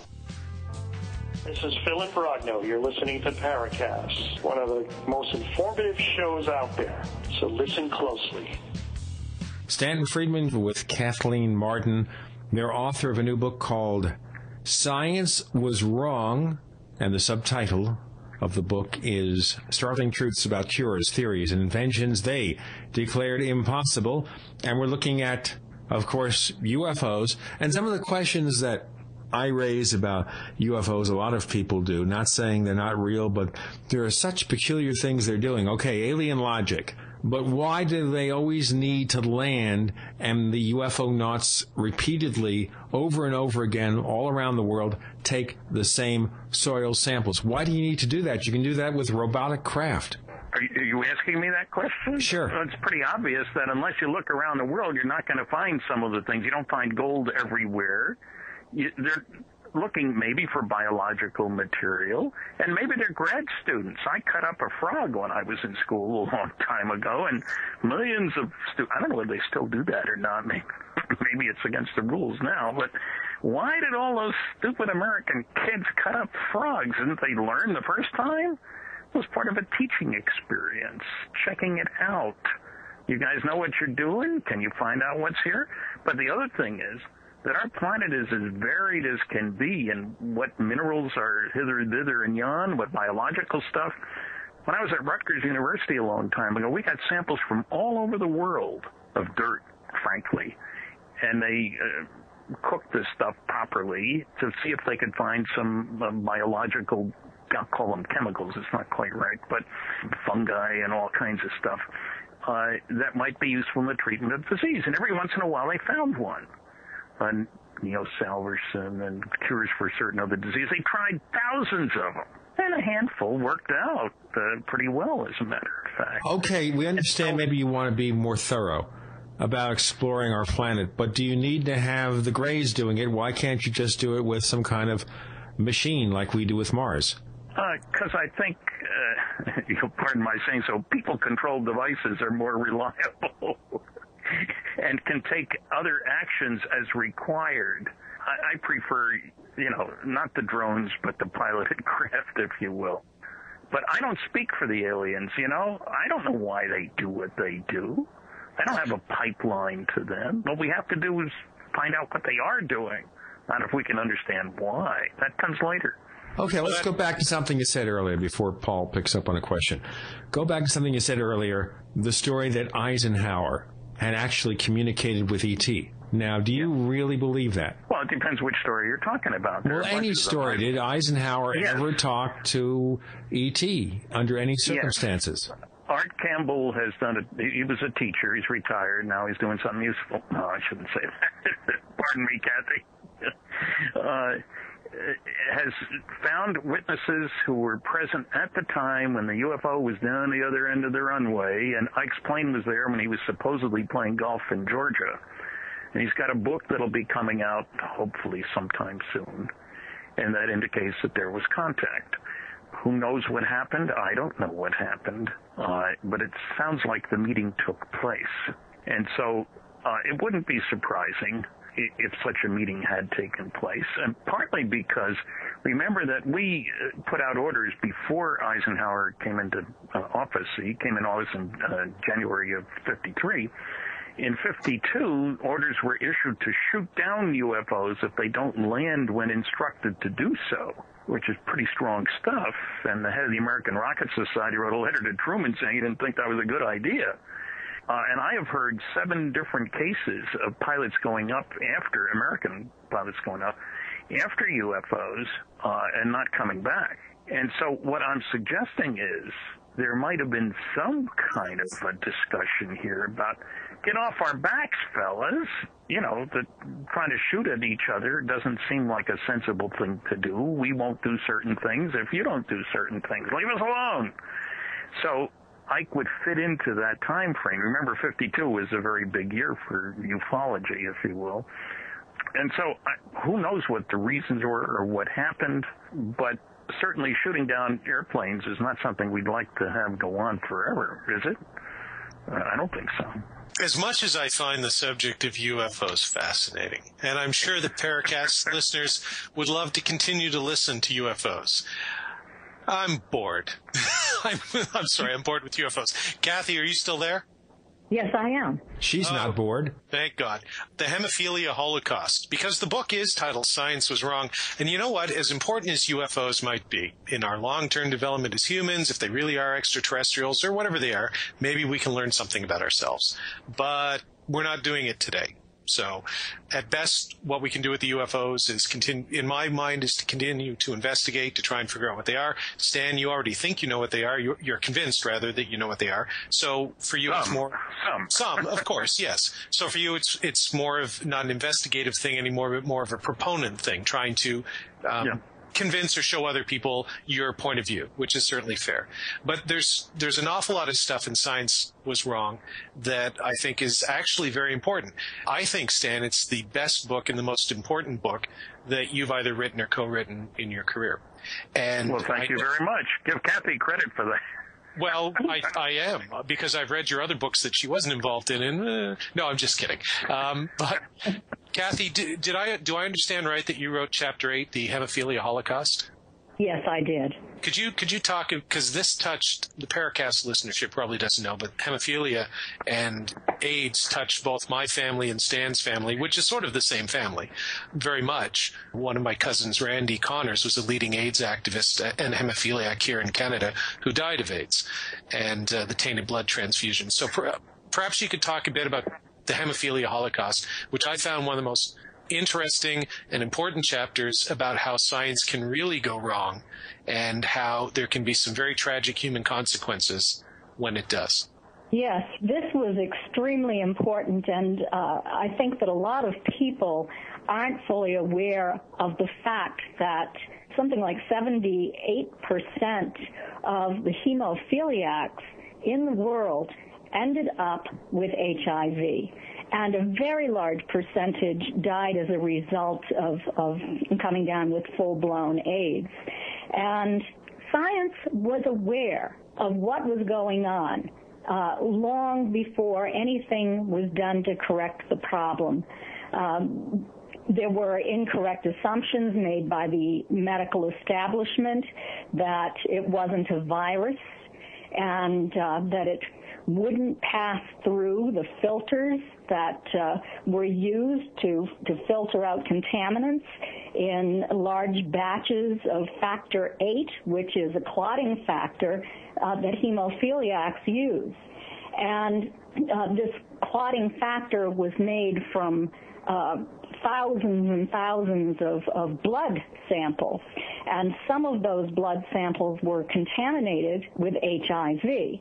The filters would filter out bacteria, but it didn't filter out hepatitis C, and the HIV virus. This huge mistake, I think, was in part based upon greed, that there was a denial that it was a virus that was even causing this, and it really did threaten the blood banks and the drug companies who were producing factor 8 concentrate. If it were taken off the market, there would be a huge loss of money. And so I think that, in a sense, it was a political decision, and egos were involved, and I think also that greed was a huge factor in this. And this is what, in the end, led to so many hemophiliacs contracting the HIV virus and dying from it. And in the whole search for the cause of HIV, there was a lot of political disagreement going on between the scientists who were involved. Each one had his own pet theory. The Louis Pasteur Institute in France, Luc Montagnier and François Barre were working on samples in France, and those were independent from the samples that the United States was working on. Robert Gallo's laboratory at the National Cancer Institute was working on samples in the United States. Robert Gallo theorized that this virus, and we didn't know what it was called then. We were calling it GRID, gay-related immune dysfunction. And Robert Gallo had the idea that this was probably related to cat leukemia and thought that it was caused by the HTLV3 virus. Now, the Pasteur Institute scientists actually were the ones who identified the virus and were able to replicate it in their laboratory, and finally it lived long enough so that they could study this, and they realized that it was a retrovirus. They wrote an article. They submitted it to Nature, but Nature wouldn't publish it, and that is part of the failure of science, I think, and a point that I'm driving home in the chapters that I wrote in this book is that it is political in the sense that the medical establishment or the scientific establishment is controlling, in a sense, what gets into these journals, these peer-reviewed journals. So there's a hierarchy here. And even though the French had made a very significant finding and had wanted to publish it, they were denied the right to do that. The only way that this ended up being published is that Robert Gallo agreed to submit the Pasteur team's research findings to Science magazine along with his own. And this is how it all came out. It ended up in a huge political dispute between France and the United States, where either intentionally or by accident, the United States ended up with the French sample and identified HIV as being their own.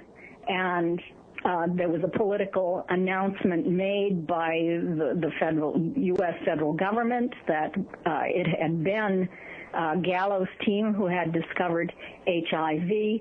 And there was a lot of political posturing. There were lawsuits going on. And the test for the AIDS virus ended up being held up for several months as a result of this political dispute that was going on between France and the United States. So in a sense, it is politics that has interfered with science in many ways. And thousands of people, perhaps millions of people, have died or been seriously negatively impacted by this sort of thing.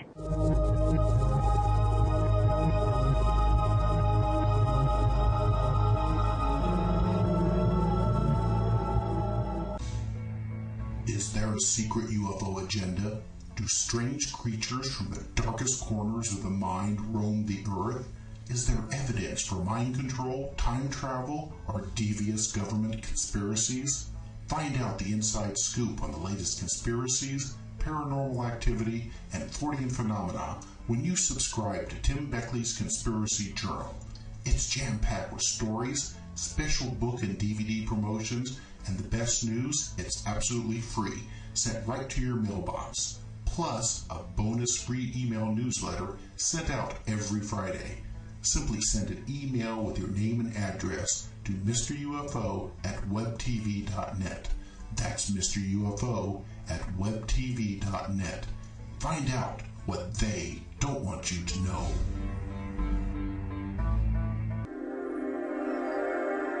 You're in the Paracast. You never know what's going to happen next.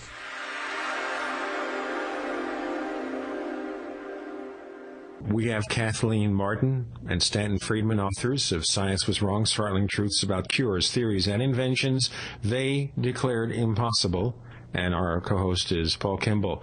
Okay, the they here, it seems to be there's so much politics in science, and you have to wonder here. We have all the conventional wisdoms, Kathleen and Stanton. We have all the existing knowledge. We have all the textbooks out there. We've invested in certain areas of knowledge, and suddenly we find out it's wrong. And this is a very bad case, a horrible case, the hemophilia holocaust, you call it. How do we deal with this? How do we deal with all the politics and science that's messed up things so much? Oh, boy. What kind of a question is that to ask us? We're not politicians. No, I think... It's the tough kind of question. That's what you get on the Paracast that you don't get on certain Of course. The question becomes one of how can you use the capabilities that are out there to get independent evaluations from people who aren't directly involved, maybe, of what's going on. Now, that eventually happened with regard to Gallo. As a matter of fact, the Nobel Prize was given to the two French researchers, which was a real slap in the face to Gallo, you might say, although he earned it. There's nobody speaking, in this case, for example, for the hemophiliac. It's the powers that be above that. The Red Cross is still struggling with, they haven't settled the suit against them. And you saw such terrible things as the head of one Red Cross distributor of blood products getting back stuff that wasn't heat-treated, which is another part of the pictures. The Germans had figured that out years before, that if you heat-treated, you got rid of viruses, but that was too expensive. Anyway, he got back one batch from a hospital that was now getting heat-treated and sent it off to another hospital. Now, I don't know what you do to get involved. You know, how do you stop things like that from happening? Because it's all done in the dark.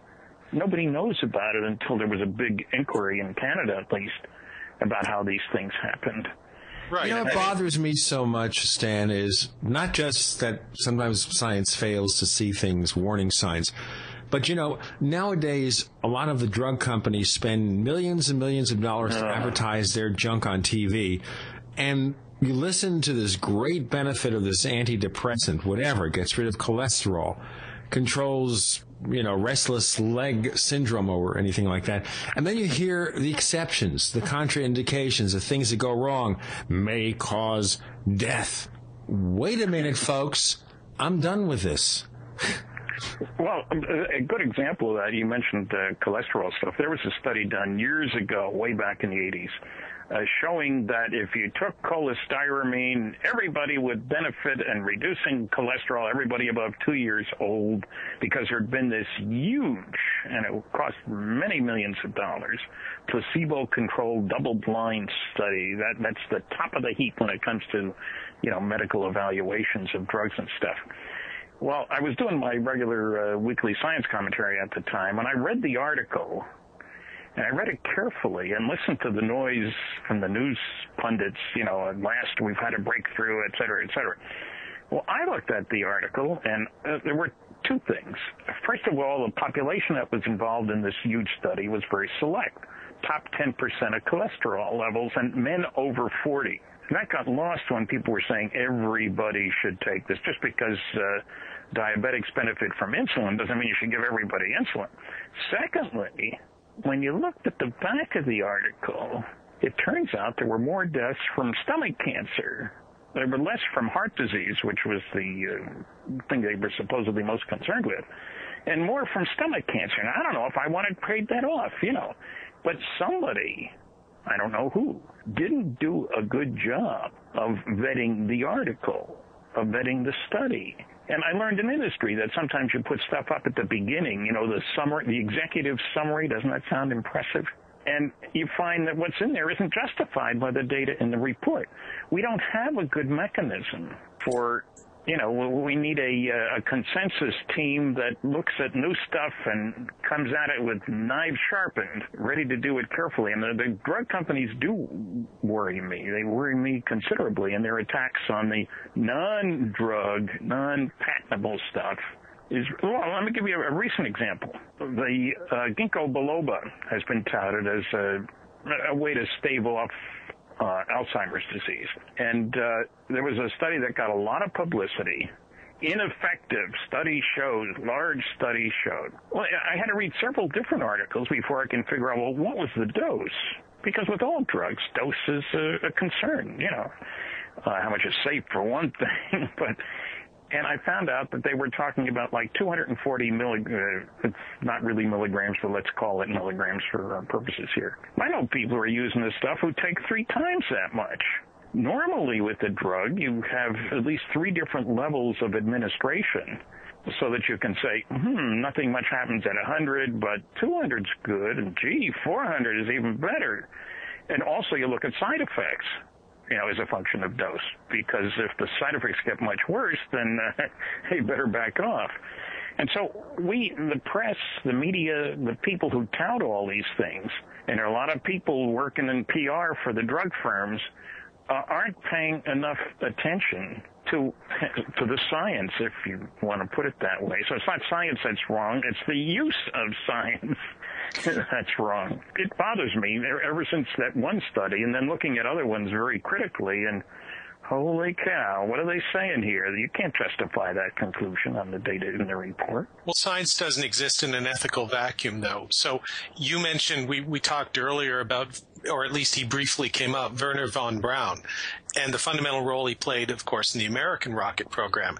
More people died building the V-2 rockets in Nazi Germany than actually died from having V-2 rockets dropped on top of them. So when you look at somebody like labor kind of thing. Right, exactly. Yeah. When you look at somebody like Wernher von Braun, he was a member of the Nazi Party, he was a member of the SS, and by any standard that I can think of, he was a war criminal. And yet we took him. You shouldn't have been allowed in the country.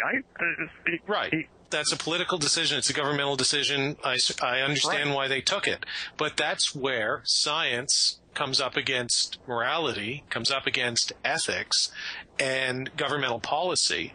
It is a huge sort of issue and a huge mess. And I honestly don't think that very many people turn their attention to it in our modern society. And going back to the eugenics thing, the genetics thing, the research that's being done in the genetic research, bioengineering, all that sort of stuff, I believe 99% of people don't even think about it and what it actually might mean for the future of the human race, where we're going with it.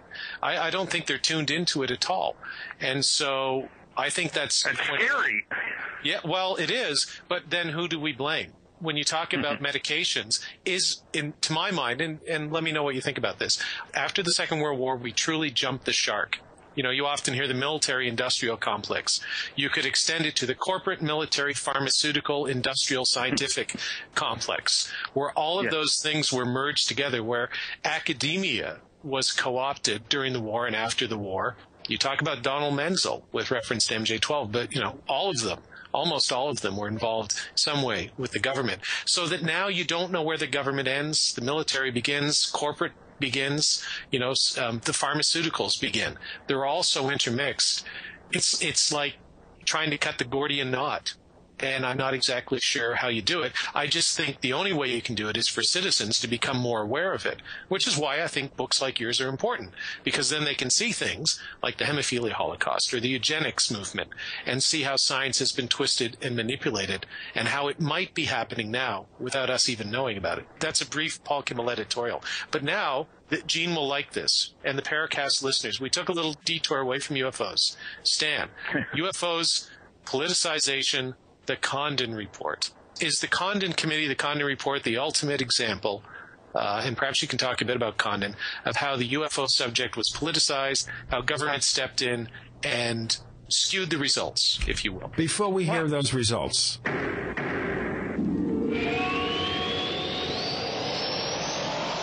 for 58 years, Fate has provided true reports of the strange and unknown.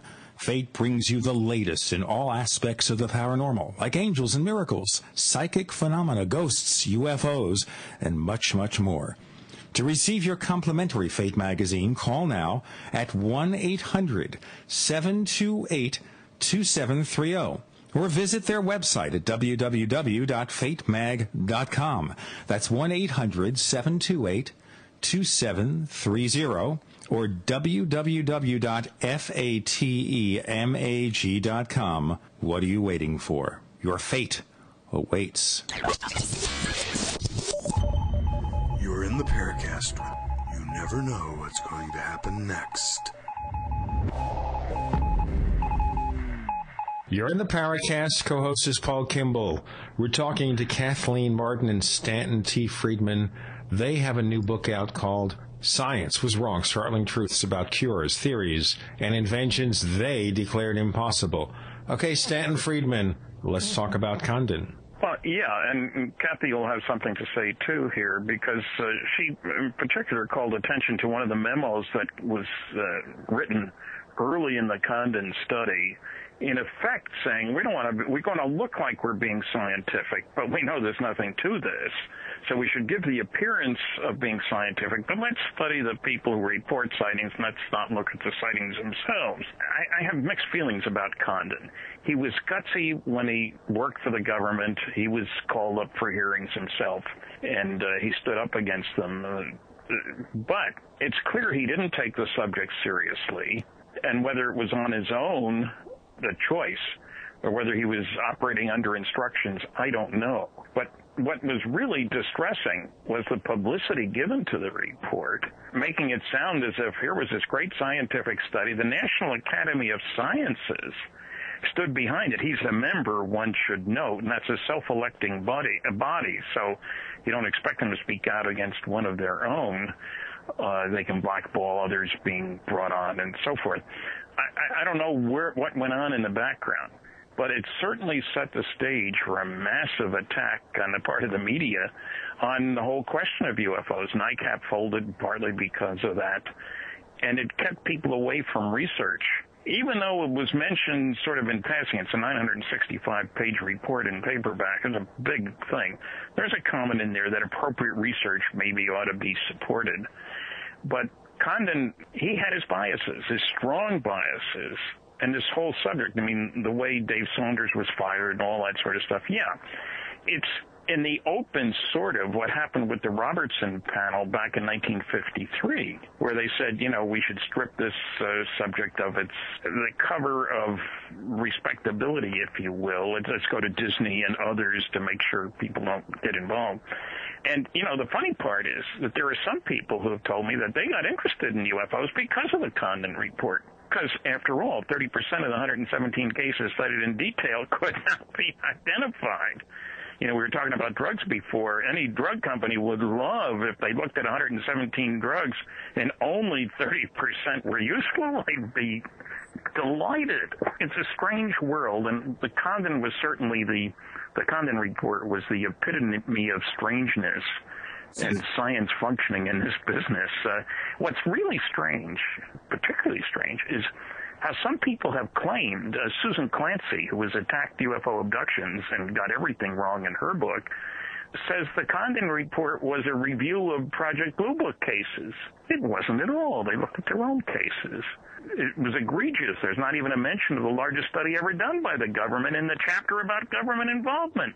Blue Book Special Report 14, totally ignored. I know he knew about it because I wrote him about it, and my letter was acknowledged. Gee, that was a long time ago.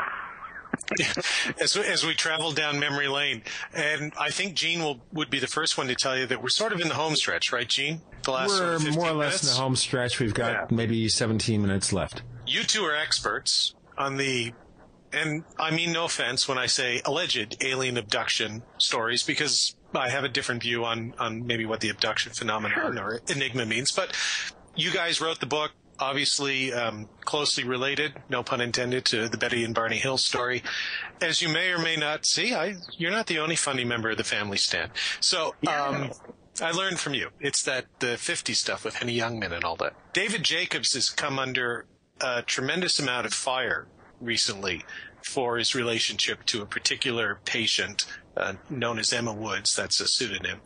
But it's sort of opened up on a number of internet podcasts and radio shows and message forums, and I don't know whether you're aware of this or not, but the general topic of alien abductions, the abduction phenomenon, and also the use of hypnosis in recovering memories. So perhaps you, Kathy, or you, Stan, or both of you could talk about where you stand on the use of hypnosis in terms of recovering memories, in particular relating to the alien abduction enigma, but obviously it relates to things beyond just that as well. So talk a bit about that if you could. Kathy, go ahead. I am very, very cautious about the use of hypnosis in recovering abduction memories. And the reason for that is that when hypnosis is used, I really believe that we need someone like Dr. Benjamin Simon to use it, someone who is highly qualified. Dr. Simon worked with shell shock victims during World War II. He was the chief psychiatrist who set up the psychiatry department at Mason General Hospital on Long Island, New York, to treat returning shell shock victims. And he was very successful in what he did, primarily because he looked for other reasons to explain what had happened to these soldiers. He wasn't happy with the first explanation that came out under hypnosis, and he looked for that also when he hypnotized Betty and Barney Hill, and he did that separately. And I think that the only reason it came to that point is because of all of the evidence. Betty and Barney, and I'm going to use that example because it is the one that I spent 15 years researching, and because they are were part of my family. Sure. Now, Betty and Barney had clear, conscious recollection of a close encounter with an unconventional, large, silent, saucer-shaped flying object. It moved in a type of flight pattern that was uncharacteristic of anything that they had ever observed before. They had physical evidence that something had happened to them when they returned home, and that was after Barney had walked into a field and observed what he described as non-human entities on board that craft. And their precision of movement frightened him terribly. It was the fact that when he returned to the car, when he was finally able to break away from this craft that was hovering only between 50 and 100 feet above him, and something was dropping out of the bottom of it, that he became so frightened that he was able to break away and run back to the car in what Betty described as practically a hysterical state, both laughing and crying at the same time, saying he was afraid they were going to be captured. And I want to mention that Betty and Barney knew very, very little about UFOs before this incident. It wasn't something that they talked about or that the family really spent any time talking about. So they were not anticipating a flying saucer sighting or an abduction. We weren't aware that anyone had been abducted before that. Sorry, Kathy, not to interrupt, but on that point, haven't skeptics of the Hill case alleged that Betty in particular had a pre-existing interest in the UFO phenomenon? There have been many false claims made about Betty and Barney by skeptics. Right. And that is one of the false claims, yes. Okay, good. Sorry, I just wanted to address that because I wasn't sure whether I had heard that, but I thought I had. So you're saying she didn't have any real interest in the UFO phenomenon before the... No. That is correct, and I have checked that with friends and with family members, in addition to asking Betty about that. Sure. Okay. And all of them unanimously have said that no, she did not have an interest in flying saucers before this sighting. The only thing that I do know about is that in 1957, my mother was traveling at night and she saw a large blimp-shaped craft was silent. It was hovering over a field, and smaller craft were flying into it. This was a multiple witness sighting. My mother did mention that to the family. She mentioned it to Betty and Barney. It was the first that they had heard about anything like this, and Barney didn't believe it. So that is only incident that I'm aware of where flying saucers were ever discussed by the family before 1961 in September, after Betty and Barney's close encounter, that period of missing time. Their arrival home to find that Betty's dress was torn. And I think that that's significant, and I think it's something that is often left out. The top of her zipper, and this was a fairly new dress, it was torn 1 inch in the fabric on one side and almost 2 inches on the other side. Explain how that could happen when she was simply seated in her vehicle riding home. The lining was torn from waist to hemline. The hem was torn down. The tops of Barney's shoes were so badly scraped that he had to wear them for yard work after that, and these were his best dress shoes. So there he was a well-dressed guy, incidentally. He was careful about his appearance. Okay, I think the issue that has been raised in the discussions here is whether hypnotic regression has a value, can recover real memories, or has the danger of implanting memories you don't want to be there. Well, I think that in the case where there is this kind of physical evidence, where there is this kind of memory, and 40% of abduction cases involve conscious memory of a close encounter with a craft and oftentimes observing non-human entities on board that craft. So in those cases, I do believe that hypnosis is of value as an investigative tool. I can't say that I believe that it helps anybody, any witness or any abductee, in healing whatever wounds they have, psychological wounds they have received as a result of having been abducted. To me, I would compare that to a rape, in a sense, of being captured and raped and then released and with amnesia. In a sense, I don't think that it's a useful tool in helping individuals recover from the trauma they experience as a result of this. But as an investigative tool, yes, if you have more than one witness, I don't think that it's a good tool to use unless you have more than one witness, unless you have, such as Bud Hopkins had, and that is information about script that was observed on board the craft by a number of different individuals.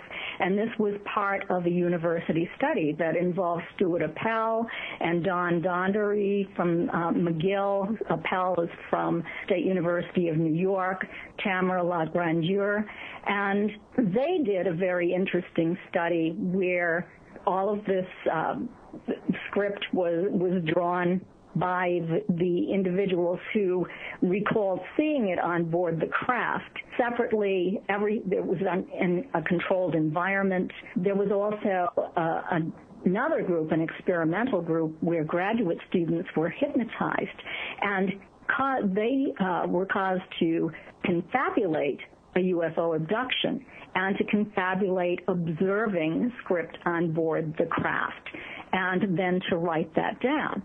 And the result was, after all of this was analyzed on a three-dimensional basis, that Bud Hopkins and the experimenters' aliens, our abductees, the ones that they believed really had been abducted, had certain characteristics that were totally different from anything that had been confabulated and written by the graduate students.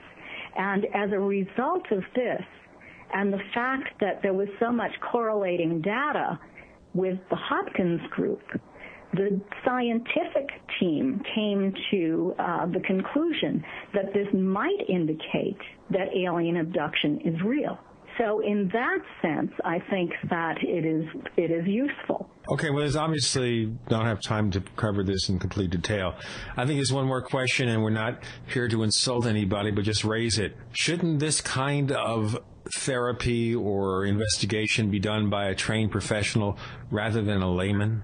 Absolutely. I believe it should be. That's where Simon fits into the picture. It was aggravating to me to hear some of the sessions on tape. And what he asked, and I wished, why didn't he ask this question or that question? And then I realized that, I'm glad that he didn't know anything about UFOs. He could stand off and try to get at what was going on. And I think we should mention that Kathy's analysis in Captured, the Betty and Barney Hill UFO Experience, her book, comparative analysis of what Barney said, what Betty said under hypnosis, and Betty's dreams, which have often been dragged into the discussion, shows that when they were together, their descriptions match, that there were independent confirmation of each other, in other words. And so Simon was very good for that job. And incidentally, some people think there was only one hypnosis session.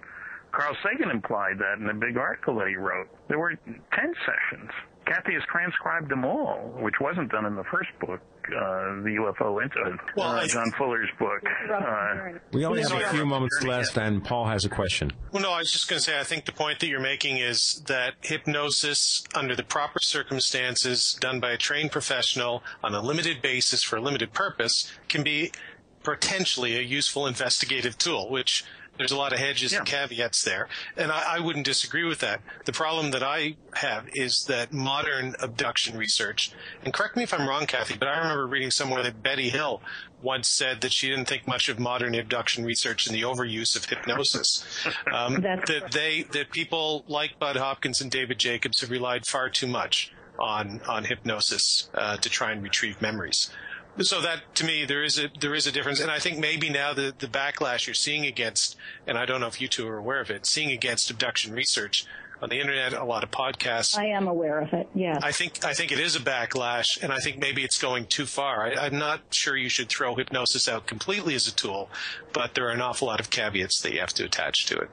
So, right. And I would say, with that caveat, folks, look at it. Gene, now tell me, is this where I'd start plugging their book? You know what? That's a good idea. I have an idea here, guys. Kathleen Martin and Stan Friedman, I wish we had 8 hours that we could spend for you. And unfortunately, it doesn't work that way in radio. Nope. So, you know what? You have a couple of minutes, guys. Who wants to take it first? I know Stan is really ace at plugging books. Kathleen, why don't you start? Tell us about the book. Do you want to know where you can purchase the book? Well, no, we know about that, but how about tell us about the book, a quick summary, a couple of minutes summary about it. Okay. Well, Science Was Wrong is comprised of 5 different sections with 14 chapters about various aspects of scientific development over the past 150 years or so that have been essentially rejected by the scientific establishment. Often for political reasons, often due to egos, often due to greed. And all of those have those particular things in common. But in the end, and sometimes it took years and years and years for these theories, for these developments to be recognized as being correct. And to the great detriment of society. And in some instances, thousands, if not millions of people died or became ill as a result of this fact that science was wrong in these particular cases. Stan, a couple of quick words before we have to close it out. Yeah, I think there's a lesson here. We need to be careful about believing the experts who haven't studied the evidence relevant to the particular problem at hand, but who think that if it were true, they would know about it, and they don't, so it must not be. It's called arrogance and ego in place of curiosity and withholding judgment until you have more data. And we're always in danger of having progress delayed by people who use these techniques and refuse to look to the world of the future. They're looking at the past. And we have a need for many new ideas. Progress comes from doing things differently. I'll tell you what, Stan, tell our listeners where they can find more of the things that you do. Where they can find the book? Where they can find your site. I'll mention the book. www.stantonfriedman.com is mine. You can use PayPal. And Kathy, what's your site? Mine is www.kathleen-marden, Okay, and we'll set up links for both at theparacast.com. We'd like to thank Stanton Friedman, Kathleen Marden, both responsible for a new book called Science Was Wrong, Startling Truths About Cures, Theories, and Inventions They Declared Impossible. A special thanks to Paul Kimball. Where do we find you? In the land beyond time, hanging out with the Sleestacks. If folks listening don't know where to find me now, then that means I probably don't want them to find me. So, redstarfilms.blogspot.com. Come get me there, folks. Paul Kimball, Stan Friedman, Kathleen Marden, thanks for joining us on the Paracast. And thank you for having us. Thank you. Ciao.